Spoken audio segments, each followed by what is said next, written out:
Good afternoon and welcome to the Columbus Metropolitan Club. It is so good to see all of you. I feel like I haven't been here forever, so it's good to see all of my friends and guests here today. I'm Mo Wright, Chair of the Board of Trustees and President Rama Consultant, and it's so good to see all of you back with us for another week of CMC. Today, CMC is proud to host the premiere of the 2016 Benchmarking Columbus study brought to us by Regionomics. Let's thank them for their support for this year's study. Funded by the Columbus Foundation and the research by the community research partners, the benchmarking report is a way we look at our community in a number of ways. This is the 6th edition of Benchmarking Columbus, the first one released in 2007, and it contrasts Columbus against 22 peer cities about things we're doing extremely well and areas that we can improve upon. This semi-annual report has become a touchstone and a catalyst for many conversations in our community about what we're doing great and how we can continue to do better. Let's get the conversation started. First, let's welcome Director of Community Research at the Columbus Foundation, Michael Wilkos.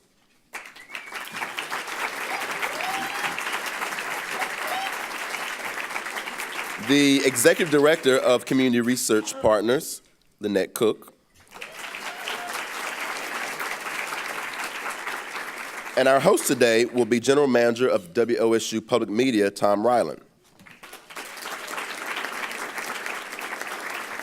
We are changing our format a bit today, where we'll also have 3 guest speakers representing specific topic areas of the economy, children, and poverty.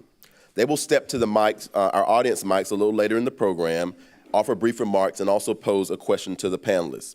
And there will, of course, always be time for audience Q&A. Our special guest regarding the economy is economist and CEO of Regionomics, Bill LaFayette. Bill's in the front. We have the Executive Director of the Children's Defense Fund of Ohio, Renuka Mayadev.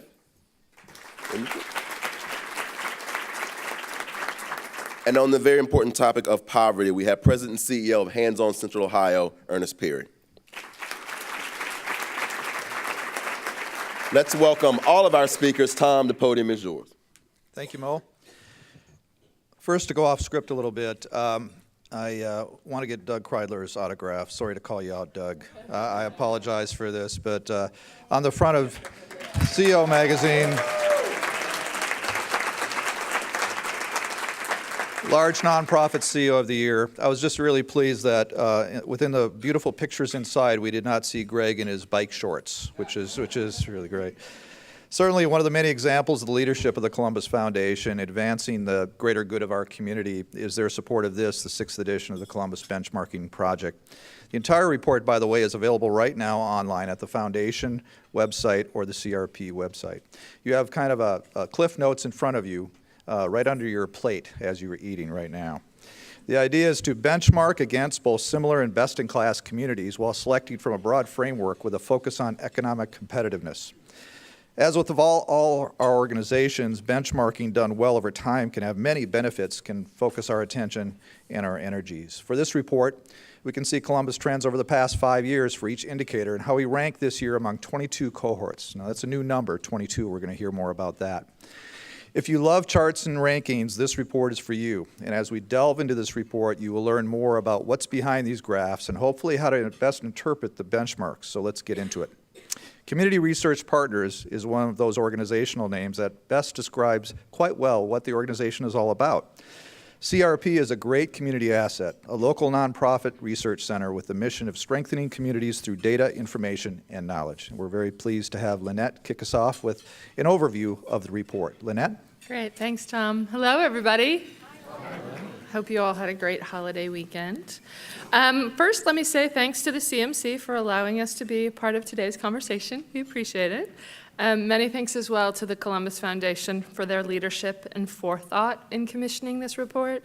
It's a combination of Doug Kreidler's leadership and vision for our community, Lisa Cordes' focus on supporting nonprofits, together with Michael's almost freakish love of data, that make this one of our favorite reports to work on. I love you too. I'm also very pleased to share the floor today with Tom, Ernest, Bill, and Renuka, and appreciate their willingness to bring your expertise to the conversation. Thank you to all three of you. I'd like to acknowledge Sarah Goodman, the Senior Research Associate at CRP, who served as project lead for this year's benchmarking report. Sarah, thank you so much for your hard work on this. And thanks too to the rest of the team standing there. Raise your hands, guys, and wave, proud that you work at CRP. There you go. The rest of the team who helped with this and all of our projects. Finally, there are members of CRP's Board of Trustees who are here today. Please raise your hand to my lovely board members. Thank you. I know that there are a lot of great nonprofit boards leading our community organizations, and I know that we have the best board of all. Okay. All right, so let me share a few details about this year's report. As Mo mentioned, the Columbus Foundation and the Columbus Partnership began commissioning the Benchmarking Central Ohio report. The first report came out in 2007. The work started in late 2005 because there was some advisory board work to identify those initial communities and the initial indicators. Annual editions in 2007, 2008, and 2009 then transitioned to semi-annual reports in 2011 and not semi-annual, biannual reports in 2011 and 2013. So today's release of the 2016 benchmarking report therefore represents the 6th edition of this report. We began by comparing the Columbus MSA back in 2007 against 15 other metro areas on 91 different indicators, grouped into 5 different categories. This time we've kept the categories, which include population vitality, economic strength, that's community-wide, personal prosperity, lifelong learning, and community well-being. But we've increased the number of communities we compare ourselves to and decreased the number of indicators to make the report more manageable. So this time we compare Columbus against the original 15 plus 7 new ones, including Las Vegas, Nevada, Orlando, Florida, Pittsburgh, Pennsylvania, Providence, Rhode Island, Sacramento, California, San Antonio, Texas, and San Jose, California. Most of the new MSAs were actually added for their similarity to the Columbus MSA, in particular as it relates to population size. Again, the number of indicators we've reduced from 91 to 56. Those we kept, we felt best reflect the category and have easily available or updated data. And it was literally the team at CRP who sat around in a room, because this is the sort of thing we do, and walked through every single indicator and argued the merits of each. This year we've also, to make it a little easier for you to read it, we've added some color coding to provide a bit of visual reference, and you'll see this when you download the full report. Midwestern cities are listed in red, southern cities are listed in blue, western cities are listed in green, and northeast is in black, although it's important to note there's only one northeast community included, and that's Providence. For our rankings, when you actually get a download of the full report, the best is always number 1, although mostly that's highest is best, but sometimes best is actually lowest, for example, with the poverty rate or unemployment. At your places, you should find a lovely, we've been referring to them as placemats, but hopefully you don't have too much salad dressing on them and you can take them home with you as a teaser. This includes a few slides visualizing the cities that we've included, as well as the 5 categories for the report, as well as 6 indicators that we pulled out to highlight. So while we think that those 5 categories that we've used all along are still appropriate, for today's conversation, Michael and I talked about really pulling out some buckets, and these buckets are pretty much based on the conversations that we're having with all of you throughout the community. So those buckets focus on children, poverty, and the overall economy, and now you see why we invited the great leaders that we did, Bill, Renuka, and Ernest, to join the conversation. Remember, though, that these one-pagers are simply meant to represent just a sampling of today's conversation. I encourage you to download a copy of the full report. It's not technically up on our website yet because I haven't hit publish yet because I wanted to wait until after the conversation, but we'll do that this afternoon, and I think the same is true for the Columbus Foundation. On our page, there's a scroll bar at the top, and I think it'll be the first scroll on the page, so you can get to it really easily. And while I personally would seriously love to talk you through each and every indicator, I think most of you would be asleep before I got through the first category, so I'm not going to do that. I'll just stop there for now and say that's kind of an overview, and I hope that you'll all download the full report and spend some time playing with the data. Thanks, Lynnette. So, Michael, what are some of the top takeaways that you found interesting in this new research? Because you've been tracking it for many years, I know. And, every day at the Columbus Foundation, we're constantly looking at different both primary research studies that we commission as well as secondary data sets that are regularly being released. But there were two really big surprises for me. One is kind of high level and one is going to be an indicator surprise that I've selected for this conversation. And the first would be is that because we've added 7 additional cities, for the first time we've been able to see that there are some significant regional differences on how cities across the country are really behaving on some of these indicators. And the one that I want to talk about is that there are significant disparities on gender and racial equity between Midwestern cities and those that are in the South and West. Originally we funded this study with support with Columbus Partnership, which really got this conversation going, but it's only now because we've been doing this report for so many years that we're starting to see trends over time, and because we've broadened the number of cities that we can see some of these trends. So let me start with the big surprise, and that is that Columbus is more like a city like Cleveland than we might expect. So when you look at the high growth markets of the Midwest, Indianapolis, Columbus, and Minneapolis, I would expect that our city would look different than Milwaukee and Cleveland, metropolitan regions that have had little or no growth. But in reality, we have the same kind of gender pay equity and disparity with regard to poverty rates through a racial equity lens than those no-growth markets. Let me explain that a little deeper. Because Columbus is a newer city, as is Minneapolis and Indianapolis, I would expect that we would have many benefits because much of our growth has occurred in the post-civil rights era. That's not necessarily true. So when I look at Orlando and Las Vegas and Austin, which actually have slightly higher poverty rates than Columbus, there's very little disparity between who's impacted by poverty, meaning whether you are white, Hispanic, or African American, the poverty rates in those markets are much closer through that racial equity lens. Right? I would have expected a high growth market like Columbus to look like a high growth market in the West or South. Didn't really pan out that way. So that's a kind of a high-level regional difference. Another one of those differences is really about diversity. And there's been a lot of conversation in this community about Columbus being a very diverse community. And the rate of change here is very diverse. But now that we look at 23 cities, in fact, Columbus's diversity index ranked us in the bottom third. Yes, there's been a lot of change, and I would have expected Columbus to rank higher on a diversity index, specifically because we're comparing ourselves to second-tier markets, generally cities that have between 1.5 and 3 million people. Those markets that I would not have expected to see high racial diversity indexes. I expect that in Los Angeles, New York, and Miami, but not so much in the Jacksonvilles and San Antonios. And even within that second tier, Columbus's diversity index is quite low. We're changing, but we haven't even caught up to the racial diversity that currently is true for the United States. So those are two big takeaways for me at the moment. Michael, are there benchmarks that you would particularly expect to see improvements in this report versus past reports, or do you think that some improvement is just not reflected in those reports in our community? So I don't know that if the data is not reflected in the report, and we'll get into this a little bit later when Bill LaFayette comes up with some questions, and that's around poverty.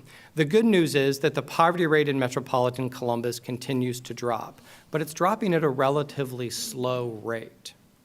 And it's not just what is the poverty rate, but who's affected by that rate of poverty, but given the rate of job growth in the region, and given the low unemployment, one might expect to see our poverty rate drop.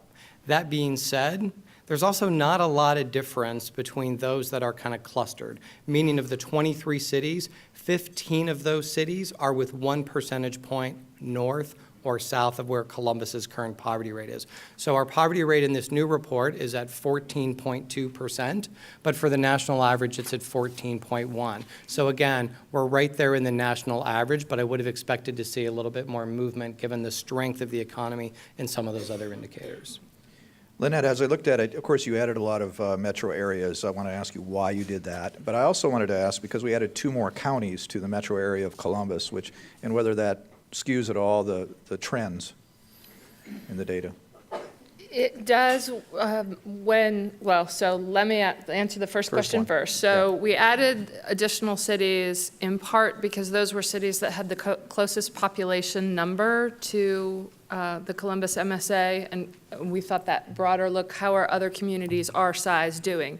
You know, some folks like that we added additional cities. Other folks say, well, we don't have anything in common with LA, or we don't have anything in common with San Jose. Well, the reality is every community has that thing that it's known for.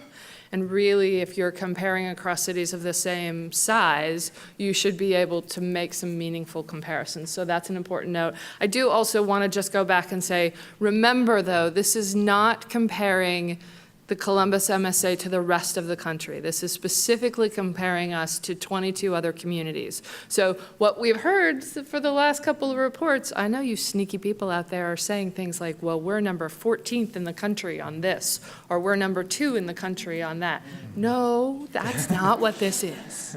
We are ranked only compared to those other metropolitan areas that are included. So you'll see where the data are available. We have the top 100 MSA number, which is all the top 100 areas combined, but it is not accurate to say this is how we rank compared to other communities. And now I forget your second question. I'm sorry. That's all right. We're going to go on to Ernest anyway. There was one other change, though, because additional counties were added to the metro.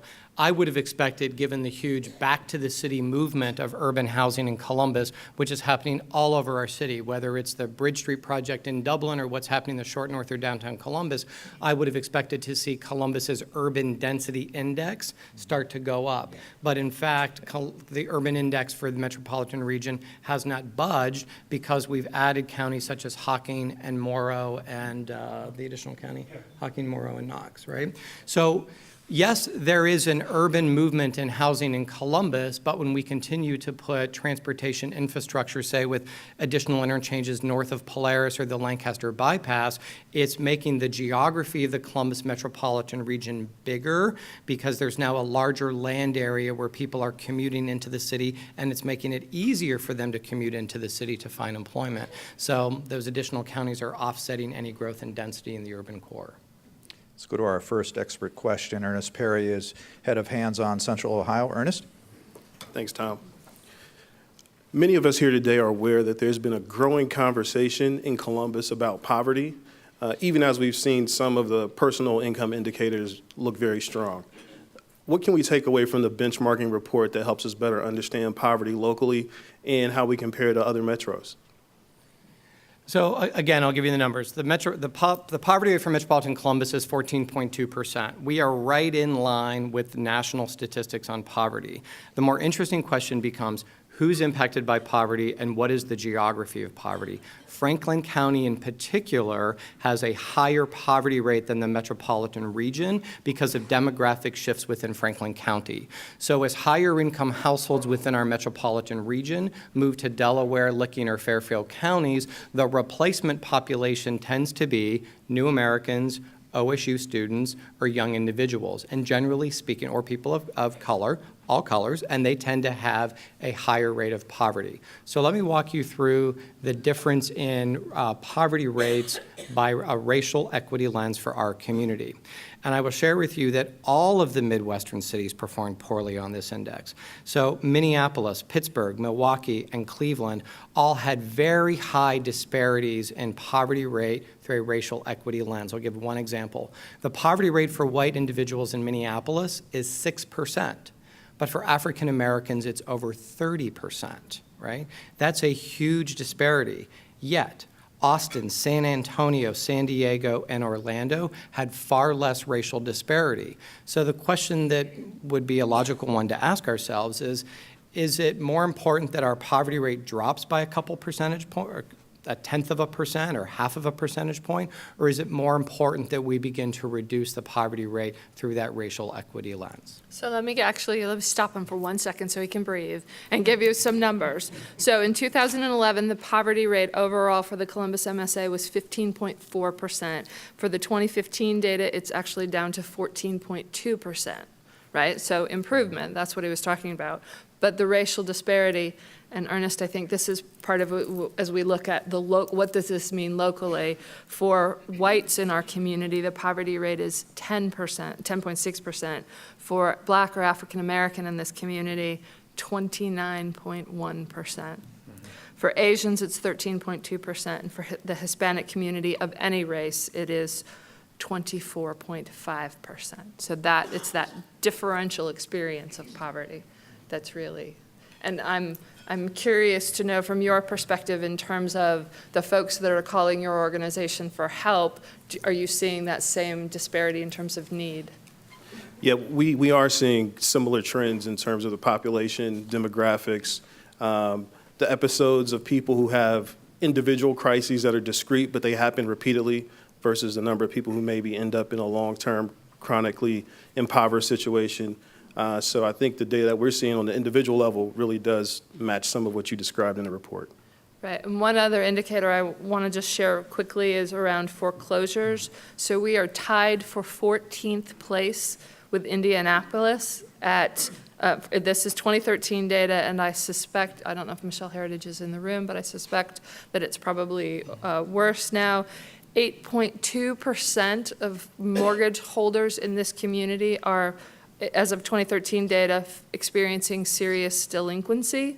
That is above the top 100 MSA rate of 7.5%. In Columbus, 5% of mortgages currently are in foreclosure. The top is 1.3%, that's Austin. The bottom is, not surprisingly, 10% in Orlando. Just to give you a sense of how that poverty is then playing out. And one other point, if I may, real quick, is also thinking about annualized poverty, which is what the poverty rate presents, versus chronic or episodic poverty. So annualized poverty is how much money did you make over the last year. There is several series of longitudinal studies that the census has done, checking in with families every month over a 3-year period. And episodic poverty is defined as any 2 or more months in that 3-year period where a family is technically at poverty or below, versus chronic poverty, which is where they're at or below poverty for the entire period. So chronic poverty, from the latest set of data that I've seen, is at about 3%, where episodic poverty is 32.4, 32.6%. So there's also looking at those folks who sometimes are skating right around that level. And because we like to share, the good and the bad, right? To again put that in perspective, for many places like Minneapolis and Milwaukee, a no-growth market, a high-growth market, the disparity in the poverty rate between white and African American was 25 percentage points. But in Orlando and Las Vegas, it was only 4 percentage points.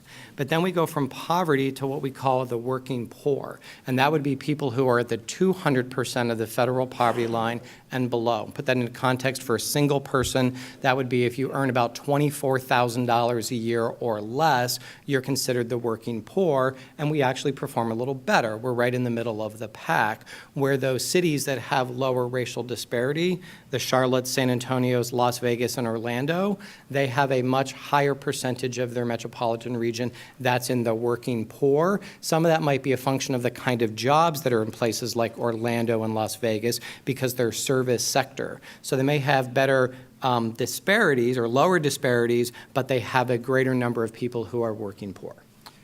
So let's move on to Renuka Mayadev. Renuka is with the Children's Defense Fund. Your question, Renuka? Hi, thanks for having me. Thanks for the terrific report. So what really drew my interest as a child advocate in this report was the enrollment of pre-K children, so that's 3-year-olds and 4-year-olds, in programs in Columbus. And what we found through what I learned from your report is that it's 43%, and we're very close to the bottom. I think we're 18 out of the peer group. And so what we know to be true, and the evidence has shown us, is that starting early is very important, and that we can have profound effects on an individual's life if we start early with our high-quality early childhood education. So it gave me pause. But I know it's complex through our work at the Children's Defense Fund. There are slots. I know you divided it up between public and private slots. We have, many of you know, the Head Start program is a federally funded program, so that's a public slot. We have private slots, if you see your primroses. Did you want to unpack the data a little bit to talk about the pre-K enrollment? Sure, happily. So important to note for this, because this report is all secondary data. So this is ACS data, and this is adult household members reporting on where the kids are going to school. So this is self-report data. So it's really about, are you in school from pre-K up through high school and even secondary education towards getting a degree and ultimately being prepared to work. So these are self-report, basically parents saying my kid is enrolled in preschool. So that's important. For another project that we're doing that we're just about to wrap up for Franklin County, we're doing a countywide youth needs assessment for birth to age 12. And in there we talk about the quality of the slots. And that is an important and yet completely separate data set around it's not just about having slots for kids to enroll in early child care, it's about the quality of that. And you know better than I do about the implications and step up to quality, and is that the only way to measure it? Is that the best way to measure quality slots? How important is measuring quality versus just the number of slots and those sorts of things? Yeah, and that's right, equality is very important. And we see that in the outcomes later in kindergarten and through education, that quality is shown. But I think it's important for folks to know that early childhood education is, yes, it's about those academic skills, that children are ready for school, that can literacy rates go up, academic outcomes are better, but there's also these soft skills, these skills that we call executive function, being able to sit still and listen like you all are here today, is part of being in early childhood education. Empathy, cooperation, some of the what we know makes adults very successful in life. And so the other thing that drew me in the report was the high school graduation rate. So we are doing really well compared to our peers on that indicator. So juxtaposed with that work that we need to do in pre-K enrollment, Michael, do you have any thoughts about those two indicators? I do. One of the benefits of the 2013 benchmarking report is it really raised the community conversation about poverty in this community, because I think a lot of people were surprised by that, because in many ways, poverty is harder to see in Columbus because it is more geographically dispersed, right? And so there was a lot of people who got motivated by that 2013 report. Several community initiatives were started, and we can even look at United Way, which has changed its funding model to now be really focused on building pathways out of poverty for people because of that increased conversation and knowledge. Hopefully this report can do a similar thing around the fact that Columbus does not have enough of our children enrolled in pre-K education. We look at nearby Cincinnati, right? There's a lot of distraction in our most recent election of a few weeks ago. But one of the things that a lot of people, I don't think, saw in the press was that nearby Cincinnati had a public referendum that passed with 62% of the vote. It was the highest margin in an education levy victory in Cincinnati in 60 years, and that vote results in $48 million additional dollars every year in Cincinnati to increase access to high-quality child care slots.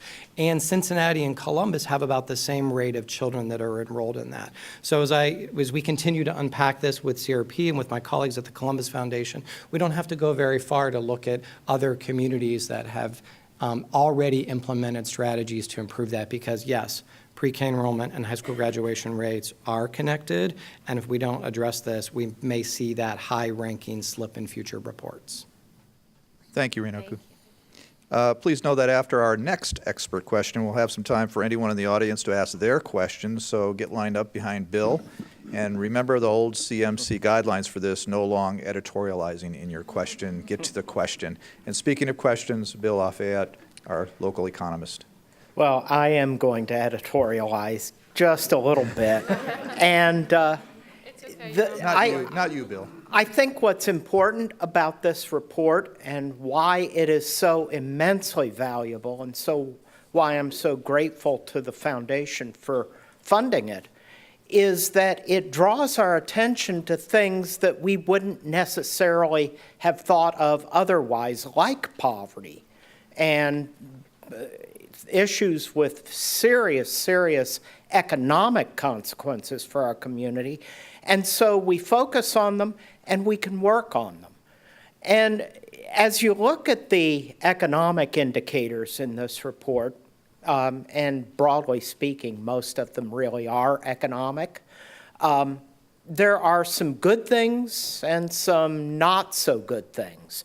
But one of the good things that I found in particular is the ratio of the people coming into the labor force, just the age group that's supplying first-time workers relative to the population out of which people are retiring. And that for us was 1.11. So for every person leaving the labor force, at least at a population level, we have 1.11 coming in. Given our employment growth rate, which is much better than the national average, that's extremely important for us. And so that was one thing that struck me. I'd just be curious to get your comments on that and anything else that you saw. Okay, so first I'm going to say I am not the person that decided that it was a good thing to have smaller numbers of old people. I'm getting a little bit sensitive to that myself, and I've had a number of people comment on that, so I just want to be clear about that. But yeah, as you mentioned, our ratio, so the entry workforce is 15 to 24-year-old, the exit workforce is 55 to 64, and doesn't that number seem way too low? Just saying. Anyway, so yes, we're at 1.11.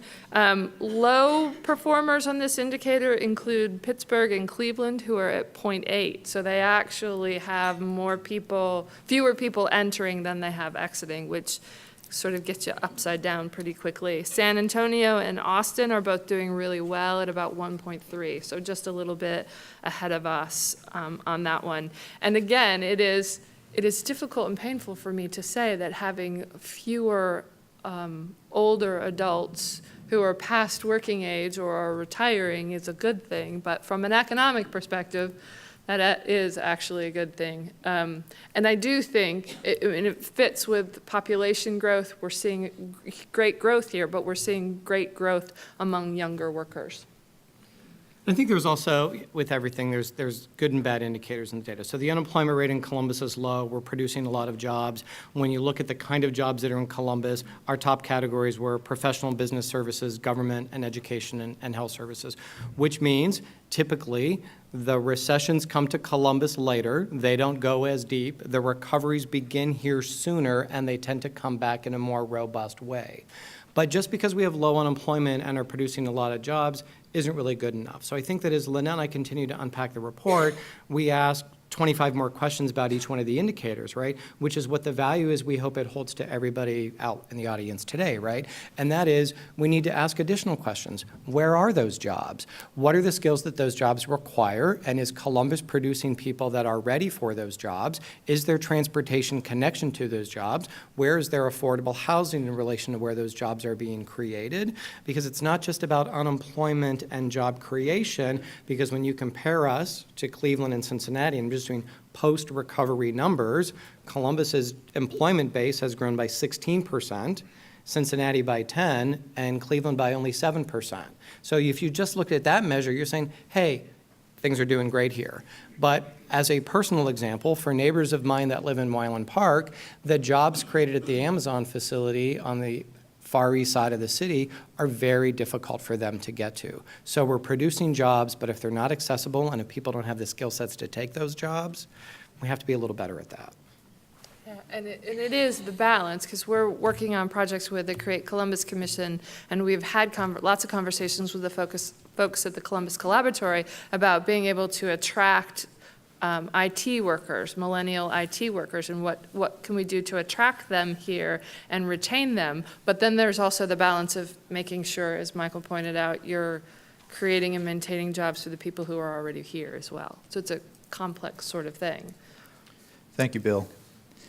I have a quick question before, and line up. Anybody have questions, go ahead and line up.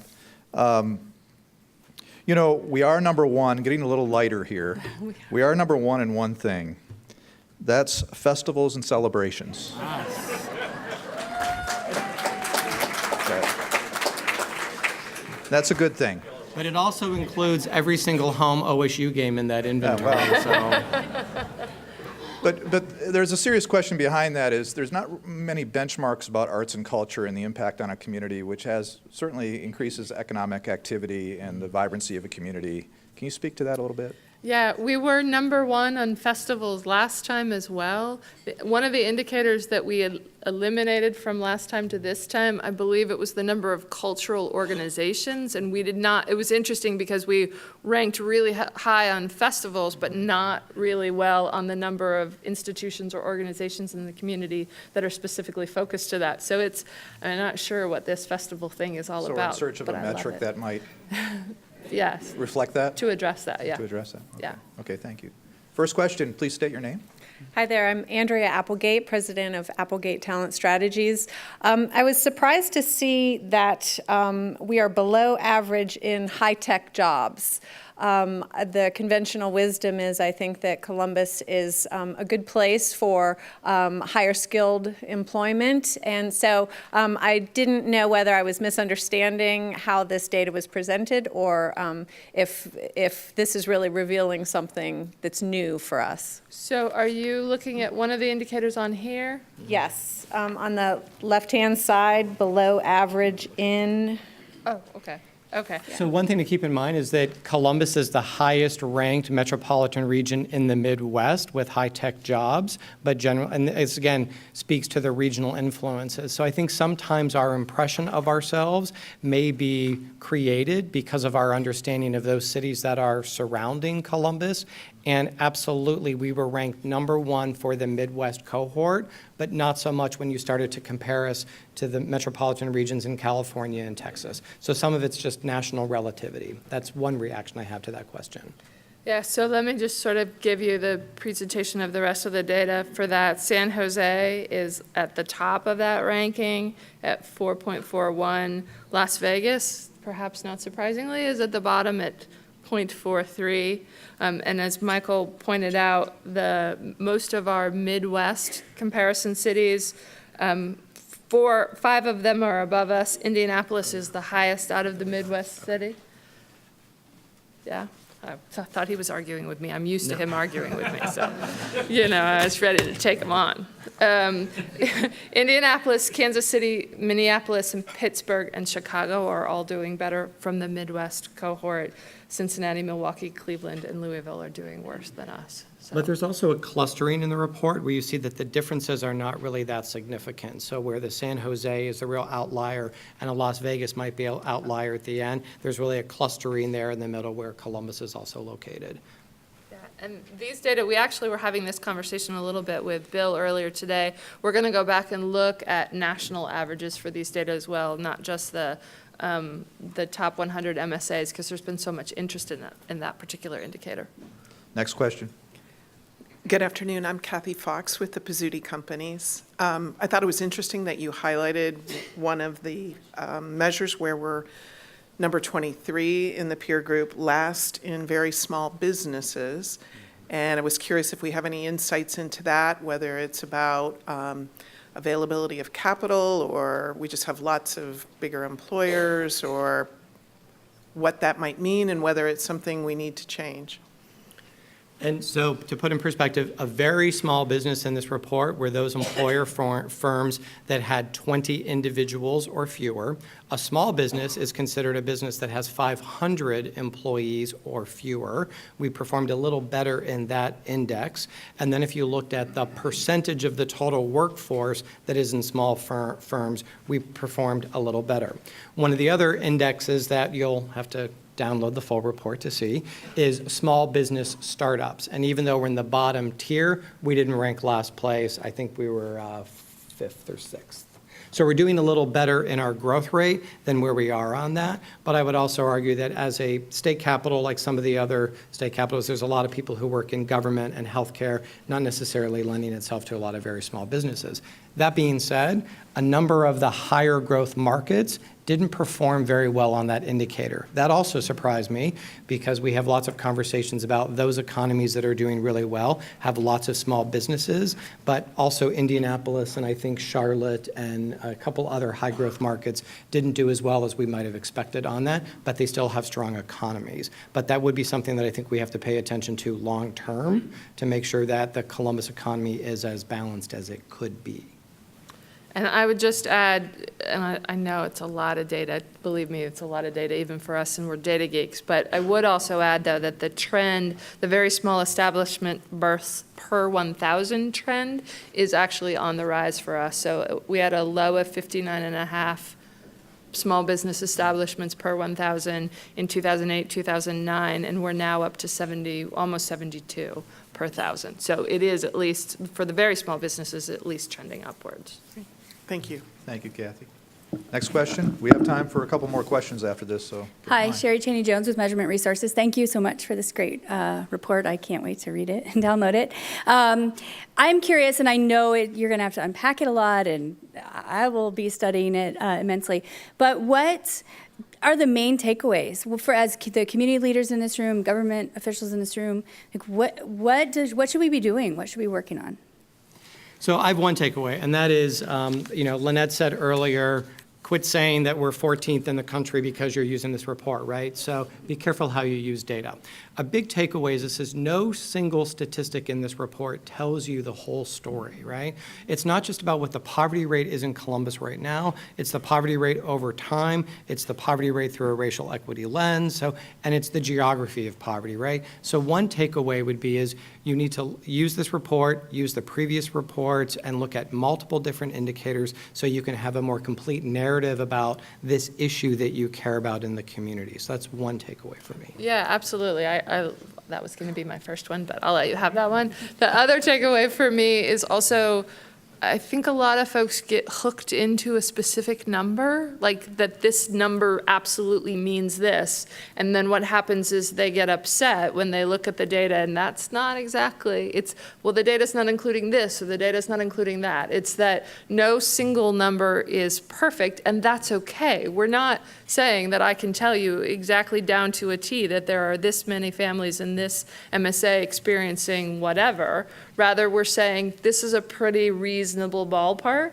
and this pretty reasonable ballpark for our community compared to the pretty reasonable ballpark for another community, and then taking that in the context of all the other pretty reasonable ballparks is where, for me, the conversation starts about what do we do about it. And I'll give one last example of a takeaway. So again, I was very surprised to see those regional disparities with regard to poverty and income through that racial equity lens. Columbus is right there in the middle of the pack when I looked at the incomes of African American households compared to white counterparts. So middle of the pack. Should we be comfortable with that? The reality is African American households in this community only earn 58% of their white counterparts. But in the San Antonios and San Jose's, it's more like 79 and 83%, right? So middle of the pack isn't good enough, right? So the takeaway from this report is you should be asking yourself multiple additional questions, right? And wanting to get further, deeper into the research. This report collects a lot of information in a snapshot at one point in time to give us a non-biased comparison of how Columbus is doing. It's up to the community to take it and go deeper with it. Thanks. Next question. I'm Amy Claiborne with Strategic Opportunities, and thank you very much, and this information has been very helpful. I want to pick up on what you're talking about with racial equity. The comparisons to other cities and the poverty rate, are you able to look at inclusive growth strategies in other cities And what does that look like? And is that part of the issue here? Because as we've seen in other reports, our community is very income segregated. And it's very hard to climb the income ladder when it's so segregated. So are you able to compare us to other cities in that way? Well, so there's kind of two answers to that question, not surprisingly, coming from me. The first is, remember that this is secondary data that's captured, and we are intentionally looking at data that we can get for the entire country, so we're doing apples to apples comparisons. So the strategies, data around what strategies different communities are using is not the sort of thing that's included in this report, although I think that's a brilliant next step about whatever issues different folks in our community want to dive deeper on, then maybe we need to do, lit review case studies kind of things to get at that piece. I absolutely think that's great. But then the other thing and I'm forgetting now off the top of my head which indicator it is, but there's an indicator in the report that looks at the wage of folks who are at 80th percentile versus 20th percentile. And I believe the ratio for us is about 3.26, 3 point something. It's 3 point something. I'm looking at my team, and even Sarah's like, I don't know the exact number. Which means that folks who are at the 80th percentile are making 3 point something times as much as folks at the 20th percentile. So that's a pretty decent gap. And I certainly think that there's room for conversation about what, if anything, do we need to do to address that. And very quickly, this report is not intended to answer all of those kinds of very complicated and nuanced issues in our community. But, the Columbus Foundation and others have invested in recent studies on homelessness, opportunity youth, neighborhood revitalization, seniors, infant mortality. So this report should help galvanize clarity for people around what are some of the issues that we need to better understand and go a little deeper, do those lit reviews, understand. So the rate of women-owned business is increasing in Columbus, but we dropped in the ranking. So why were there 5 cities that are increasing female-owned businesses at a faster rate? What's going on in those communities? This report wasn't designed to answer that question, but that's a very important question for us to find out the answer to. Thank you. So I think we can squeeze in 2 more questions if we're quick about it. Go I'll ahead. be as quick as possible. Andrew Dotson. My question is about this poverty through the racial lens and small business growth, or very small business existence or growth, and whether there is any correlation between those. If cities that have higher rates of very small business growth or higher numbers have smaller ratios of that disparity or not. It's actually all over the place, depending on the community. So our minority-owned business as a percent of all businesses owned is 19%, and we're about just under 25% minority. So again, it's that point of we need to be more attractive to minority communities because then they will come and build businesses. The disparity in Columbus between the percentage of our metropolitan region that is of a minority group and the percentage of metro businesses that are minority owned was a smaller gap than the cohort average. And again, that's not to say that we should be proud of not doing any work, but it was interesting that Columbus actually did fare a little better in that category. Thank you. Last question. Sure. Hello, my name is Ashan McKenzie. I'm with the Children's Defense Fund, so I feel like we're cheating a little bit because we already asked the questions. The question I have is, in terms of the differences in disparity, especially, Michael, you mentioned the difference between us and in Orlando on gender and race equity. And so my question was, are there strategies that you guys have identified that help an organization start extracting out what accounts for some of the differences, or be able to kind of steal techniques and things from an Orlando or from another city who's outperforming us? Well, we have an incredible resource right here in this community, which is Ohio State University's Kirwan Institute for the Study of Race and Ethnicity, which does a lot of great work on racial inclusion and racial bias. And if, for those of you that have not gone through that training, I would encourage you to do it. There are also some national organizations, the Annie E. Casey Foundation, which has come to Columbus, particularly in our work around neighborhood revitalization, which has done some training through that racial equity lens, which is if equality is what you want to achieve, what is the back map that you need to create to get there? Equality is very different than equity, and people need to understand that nuance because they are very different.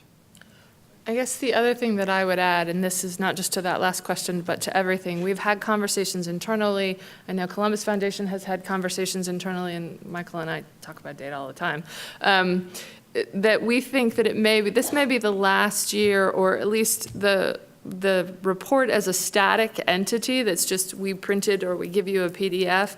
It may be time for an evolution there as well, so that people can do a little more digging and start to understand things as well. So interactive opportunities, I'm not sure. I don't think we know what the future may hold, but we are very aware that people want to dig a little bit deeper and understand these data more closely. And so we're having those conversations as well.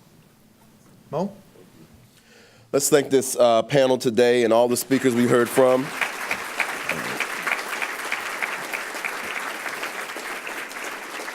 Just to remind you, Michael Wilkos, Lynnette Cook, Bill LaFayette, Renuka Mayadev, Ernest Perry, and to our host, Tom Rieland, wonderful job just starting the conversation today on what I know will be the beginning of so many other community conversations. Also know you can always re-air any of our forums through a number of channels, through Columbus Television, through WOSU, through PBS affiliates throughout the state, through the Ohio channel, and through our YouTube page via the CMC website. We look forward to seeing you tomorrow night and next week. Have a good week.